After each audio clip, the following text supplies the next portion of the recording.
अस्सलाम वालेकुम नाज़रीन, आप देख रहे हैं ZH एंटरटेनमेंट में हूँ ज़हीर अहमद। नाज़रीन, आज हम फिल्म का रिव्यू लेके आए हैं। फिल्म का नाम है हम दोनों। फरवरी 1980 में फिल्म रिलीज़ हुई थी।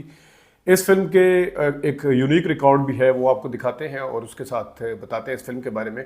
सबसे पहले ये फिल्म जो है वो कराची में प्लाजा सिनेमा पर आई थी और ये वाहिद फिल्म है जो कराची में 25 सिनेमाओं पे आई थी और इस तरह एक हफ्ते के बाद ही इसने सिल्वर जुबली कर ली थी हम दोनों ने। ये एक रिकॉर्ड है, आपके सामने नज़र भी आ रहा होगा इश्तिहार, अगरचे डेम में थोड़ा सा, लेकिन 25 सिनेमाओं पे आने वाली ये फिल्म। परवेज़ मलिक इसके डायरेक्टर थे। इस फिल्म की कास्ट में शामिल थे नदीम, शबनम, साइका असलम, परवेज़, जमील, बिस्मिल, कमाल और नजमा महबूब भी इसमें शामिल थी। और उसके साथ ही इसकी जो कहानी थी मसरूर अनवर की थी। फिल्म के जो गाने थे वो नाहिद अख्तर, गुलाम अब्बास, महनाज और अखलाक अहमद साहब के थे। फिल्म के अंदर नदीम साहब ने डबल रोल प्ले किया था और शबनम साहबा का बड़ा इंटरेस्टिंग किरदार था। उसके अंदर थोड़ा कॉमेडी का एलिमेंट पाया जाता है। तो आपको दिखाते हैं जनाब के जिस वक्त शुरू में ही दूसरे तीसरे मिनट में साइका, क्योंकि नदीम की बहन बनी हुई है, शुरू में ये एक गाना है, जब जब मुझको याद करोगे होठों पे आ जाएगा गीत मेरे प्यार का। ये ज़रा सुनिएगा।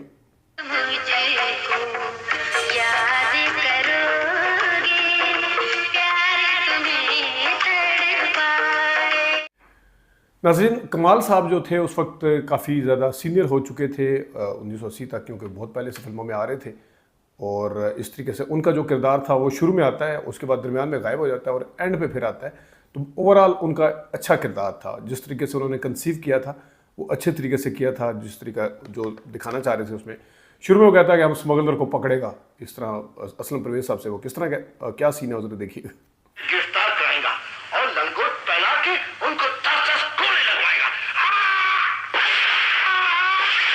शाबाश शाबाश। और इसके साथ नदीम का जो डबल रोल है दूसरा वाला, एक का नाम अनवर है जो नजमा महबूब का बेटा और साइका का भाई है। और इसी तरीके से जो दूसरा वो जमील बिस्मिल की बेटी है शबनम, उसके साथ है। वो गांव में देहात में है। वो शुरू में खैर जो शहर वाला नदीम साहब है, अनवर अनवर जो हैं, वो क्लब में जाते हैं, वो किसी और लड़की को पसंद करते हैं। लेकिन शबनम जो है वो अचानक से सामने आ जाती है और कहती है, सैया तुम, मैं तुम्हारी बीवी हूँ, तुम मेरे खामद हो सैया। वो उस लड़की के लिए बड़ा हैरान कौन होता है कि ये कहाँ से आ गया बीच में, आ गई ये बीच में। तो वो जो गाना है, दिल मैंने तुझको दिया, प्यार मैंने तुझसे किया, ये गाना अगर कोई मुझे बता देना इंडिया ने इसकी कौन सी कॉपी की है, क्योंकि गाना मेरे जहन में 4 दिन से भटक रहा है। मैं इसी वजह से इसको डिले भी किया, लेकिन वो मुझे ज़ुबान पे नहीं आ रहा मेरी। तो दिल मैंने तुझको दिया उसी तरह बिल्कुल इस एक इंडिया का गाना है। लेकिन बहरहाल ये गाना सुनिएगा, देखिएगा।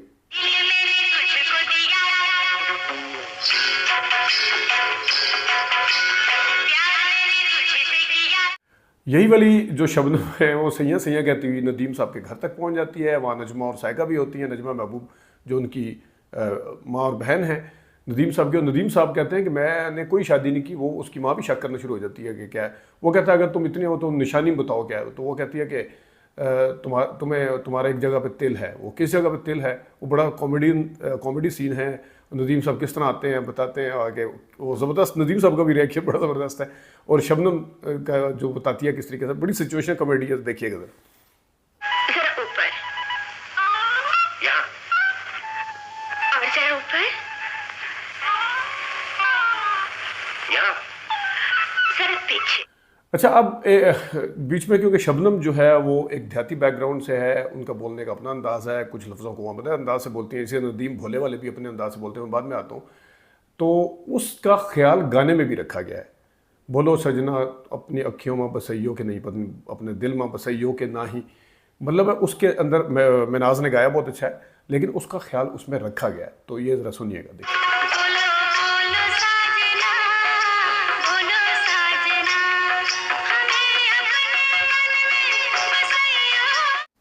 अब यहाँ पे भोले की एंट्री होती है। भोले की एंट्री ज़बरदस्त है। भोला जो है वो शीन को सीन बोलता है, खुशियों को खुशियों बोलता है, मुश्किल को मुश्किल बोलता है, जिंदा को जिंदा, इज़्ज़त को इज्जत बोलता है। यानी जे को जे बोलता है, जहाँ ज़्वाद या जे की आवाज़ आती है वो वहाँ पे जी लगाता है, जे लगाता है।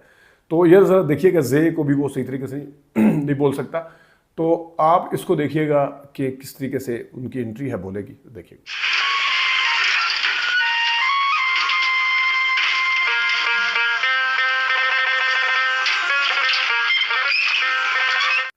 एक जगह पे जमील बिस्मिल ने बड़ी ज़बरदस्त अदाकारी की है, वहाँ पे भोले के साथ किरदार है और वहाँ पे जमील बिस्मिल जो है वो बिल्कुल नको नक हो जाते हैं और वो बड़े वो करते हैं, बहुत ही बेसाख्ता अंदाज से जमील बिस्मिल साहब ने वहाँ पे वो डायलॉग बोले हैं, इसमें कोई दो राय नहीं है।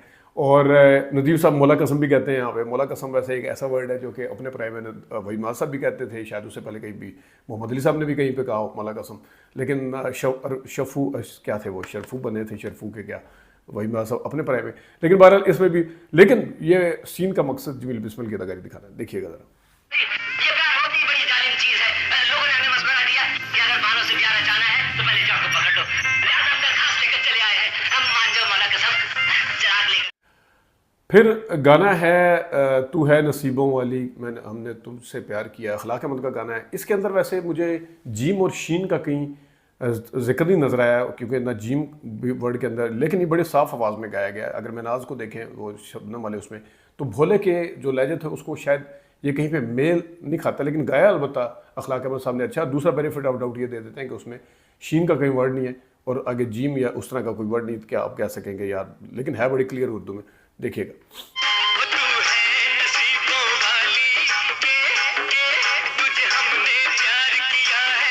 मुस्तफा टिंड की और उसकी लड़ाई होती है, उसमें भी वो कहते हैं कि शानदार तरीके से बट रहा है वो आशिक जो ये वो वगैरह वगैरह जो पीछे, लेकिन वो भी अच्छा सीन है, वो बहुत ज़बरदस्त सीन है। नदीम साहब ने वहाँ भी बड़ी ज़बरदस्त लगाई की, देखिएगा ज़रा।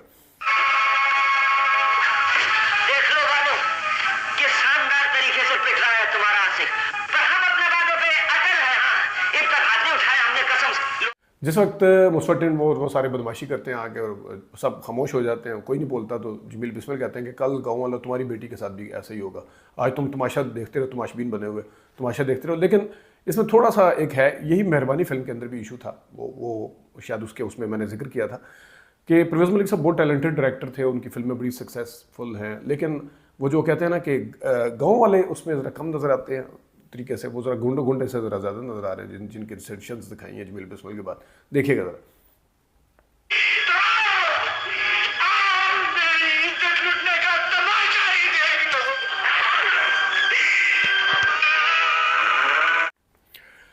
अब एक और है क्वालिटी टाइप गाना है, थोड़ा सा गुलाम अब्बास और नाहिद अख्तर की आवाज़ में, नदीम और वो उनके साथ है, तो शबनम तो सही है, उनका तो सिंगल रोल है, लेकिन वही वाली शबनम जो है वो महनाज की आवाज़ में हम अपनी अखियों में बसैयों के नहीं, ये है वो दोनों मिलकर ये गाना उस महफिल में गा रहे हैं जहाँ पे असल परवेज़ साहब हैं, तुम्हें याद हो कि ना याद हो मैं तुमसे प्यार, इस तरह का। लेकिन ये गाना बहरहाल शबनम साहबा के पॉइंट ऑफ व्यू से देखा जाए, यहाँ पे वो क्लियर गा रही है, यहाँ पे कोई उस तरह का नहीं हो। ये ले देखिएगा, सुनिए।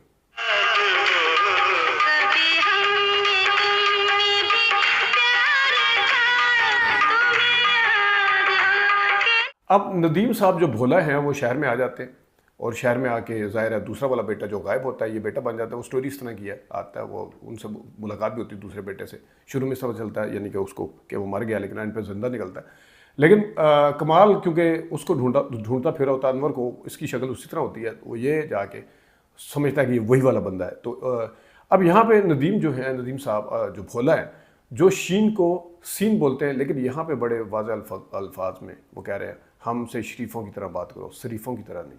देखिएगा। ये भाई दीदी थी, हम ना मच्छर है ना मक्खी, हमें भले आदमी, हमसे शरीफों की तरह बात करो। हाँ, हम जैसा बदमाश लोग डंडे का ज़बान समझता है।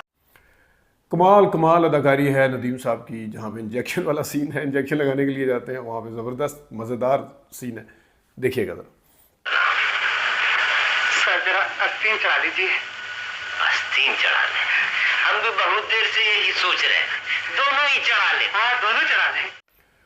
फिर गाना है लाख भुलाना चाहो लेकिन भुला ना पाओगे, वो भी वहाँ पे फिल्म क्लाइमैक्स है, उठ जाती है फिल्म। इस गाने का बड़ा कमाल है वैसे बाय द वे इस फिल्म में, तो ये देखिएगा ज़रा किस तरह माहौल बनता है।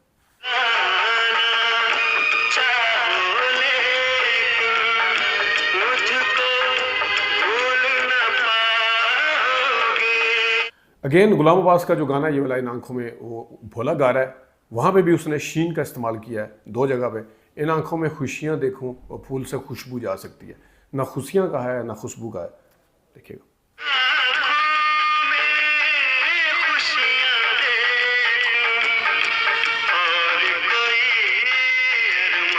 अब नदीम साहब का जो बहन वाला सीन है, अनवर वाला, जो दूसरा शहर वाला है, वो शुरू में अगर आप सुने, वो रज्जो कहता है, रज्जो नहीं कहता, रज्जो कहता है। अच्छा, अब जो बंदा जे बोलता है इज्जत, वो इज्जत कहता है, रज्जो को रज्जो कह रहा है, रज्जो को चले ठीक है।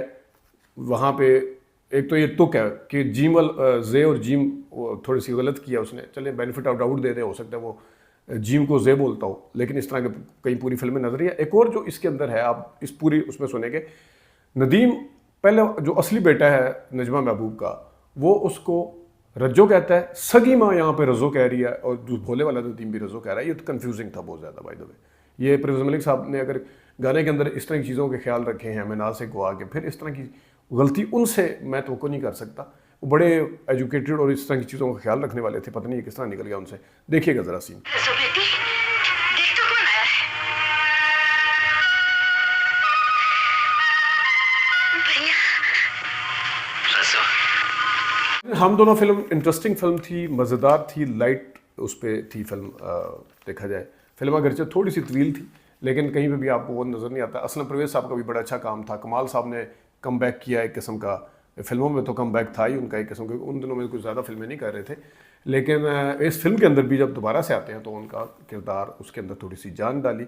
और फिर मुझे समझ आया कि कमाल साहब ने ये फिल्म क्यों की है, क्योंकि बाद में उनका काम ज़्यादा था। शुरू में जब वह गायब होते हैं तो मैं समझ रहा था कि आगे तो कमाल साहब बिल्कुल थोड़ा सा काम है। और इसके साथ बाकी जो सपोर्टिंग रोल थे, नजमा महबूब ने बड़ा अच्छा काम किया, जमील बिस्मिल का मैं पहले बता चुका हूँ। तो अब परवेज़ मलिक साहब की ये फिल्म जो थी, कहा जाता है 160 हफ्ते चली थी, 12 एक डायमंड जुबली फिल्म, 100 हफ्ते चलने वाली फिल्म, तो इसका अपना एक रिकॉर्ड है। अभी तक के लिए इतनी इजाज़त दीजिए, अल्लाह हाफ़िज़।